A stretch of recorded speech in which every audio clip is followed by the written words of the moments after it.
put up a series of posts highlighting what you can do at home if we're still in the quarantine stages, or you're reviewing this video after the COVID-19 scare. We're all outside playing again, talking to one another and high-fiving each other and watching sports. That'd be cool. But whether or not it's because of the quarantine or not, here's some ways that you can increase the intensity of training without having more load. So in other words, if you're restricted on the dumbbells you have, or the barbell, or the external load that you can hold, here are some ideas to do that. One of them is just starting out with, if I took a just regular squat, if you do a single leg squat, assuming your knees are great and you can tolerate this type of work, and how big you are and how strong you are, doing single leg work is going to be much more difficult on the musculature of one leg than it is on two, because you can't split the load between, the two leg anymore. You only have one leg in order to hold and move the body. And so doing a split stance can be helpful. Doing, something like this that alone can enhance the intensity of the movement.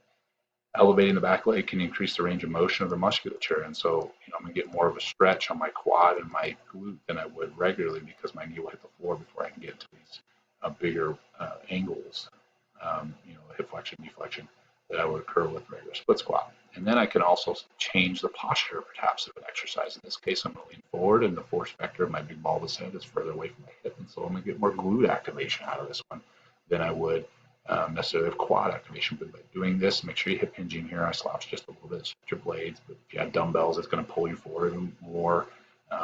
You have to be very mindful as you did something like this to maintain your posture. But you can increase glute activation by the posture of the movement.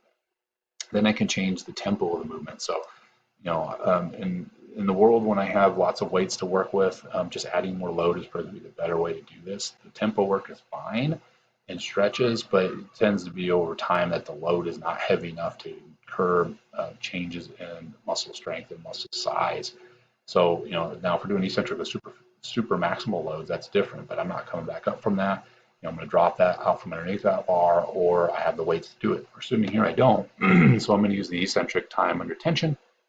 The time portion here, more than increasing the tension, I'm going to increase the time, and so that can at least be a stimulatory, intensity to maintain the muscles that I have, if anything, depending on how much load I can have. Remember, you can hold stuff too. You can hold kids. You can hold duffel bags full of sand, or you can hold a water bottle. You can hold anything that it's all weight too. So it doesn't have to be a traditional dumbbell. You can hold that goblet style in this particular case to add some intensity and movement. Then you can do isometrics. We know isometrics are a little more specific to the joint angle in which they occur. Maybe the joint angle is all the joint angles prior to that angle too, but that can also increase the time that the tension's occurring. In other words, the time during the movement. And so I could enhance this range of motion roughly 10 degrees if you follow that literature, or maybe even all the degrees before this one. I'm going to get stronger in that range of motion. So it's not necessarily going to make me bigger in this case. It's going to, though, enhance. It's going to maintain strength. I don't know if it'll enhance it a whole lot, but it sure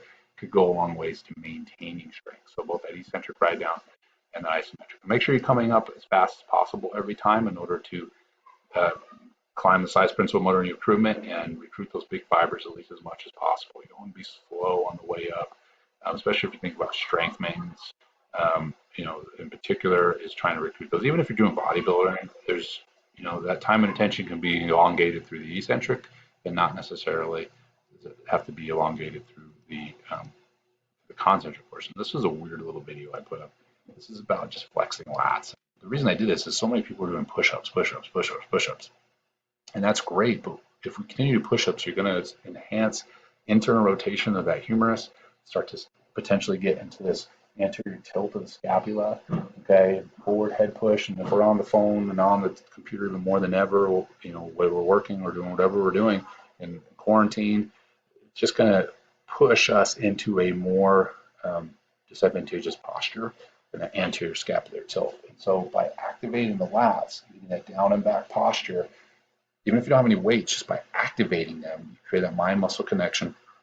Activating lats can at least maintain, it may not make them super jacked or bigger, but at least maintain some of that neurological activation, and so help to enhance the strength. And I say enhance it from baseline of nothing. If you're already pretty strong, you might just be holding on to it and maintaining that. But it'll at least counteract all these push-ups that are going on. Okay, now if you're already somebody who's down and back, you already have that really tall posture, you probably don't need to do an incredible amount of this. In fact, you probably could get away with a little more push-ups. But For most of us, though, that are slouching and doing more of that, whether we're in quarantine or whatever we're doing, it's going to be better to do some lat activation. Again, a strange little video, but you notice I did it at different levels. So I have my arms up high, lower, lower, lower. I'm trying to hit those different joint angles in order to, do this isometric contraction, which is usually about 5 seconds. I'm trying to build a range of motion through short stints of 5-second isometric contraction. So the idea is that if isometrics are regional joint angles specific, if I do a bunch of different joint angles at those 5-second holds and maximally contracting the lat as much as possible, then I could hypothetically increase the strength of that lat through a whole range of motion, or at least a lot of that range of motion. Okay, and if we're talking about postural sorts of issues with the lat, and this, that's a really good idea too, to help counterbalance again some of the negative postural, excessive postural things I might have in the anterior side of my body. And so this was thinking, if you have dumbbells and bands, you have both of them. You're like, well, I don't have enough big enough dumbbells, but I do have some bands. You can combine the two. Now, obviously, this is accommodating resistance, and at the bottom here of the exercise, in this particular exercise, a chest press. My chest fibers, like my major fibers, and triceps are most disadvantaged position, and so is the band. And so the band is going to work with me, as I get into more advantaged position for my pec musculature and my triceps, the band is going to become more difficult. And so, it's working resistance in a different way. It's not going to be like just adding more dumbbells and having this exercise be difficult at the bottom, just because I added more load. But at least it's going to get a lot of more muscle activation than I would if I just have the dumbbells or the band by themselves. And so I'm adding intensity through both ways. And what I'm trying to get at is the bands are not going to be a constant load, right? They're accommodating resistance. And so you're doing two things at once here. You have the constant load from the dumbbell, but you're also increasing the accommodating resistance. Accelerate through this movement. It's going to be really good, in particular for strength and maintaining rate of force development. It certainly doesn't hurt when it comes to hypertrophy if this is all you have. It's adding more resistance in total, and that can be a bad thing, right? And we know with hypertrophy training, the volume is going to be more important than intensity. But if the intensity is so low that you got to do 50, 60, 80 reps of the exercise, that may not be something that joint-wise you can sustain. Depending how big or strong you are. I know there's research to support that you can have a 20% of 1 RM and see muscle gains, but or at least muscle maintenance, but that may not be effective to do over and over and over again without any sort of variety in terms of recruiting different muscle fibers. So adding in these different ways of increasing intensity can be effective. And I did this also with a simple dumbbell row as well, adding resistance to put the band and the dumbbell together. And then I changed my foot position to try to change the angle of activation of the back, moving a little bit more towards, and I could have flipped my hand over into a pronated grip and did more of a rotated chest type of exercise, get more of the post-L fibers. There's a lot of variety that you can do with something like this. This second to last one is thinking about not having enough dumbbells. I want to do some, let's say, wrist curl. I can change, or do some brachioradialis work. So I can change the joint angle when I need to in order to create more of a disadvantaged position. And that's a little bit clunky language, but later in the exercise. So on the way up, I have plenty of strength in order to move these dumbbells into hammer grip, neutral grip position.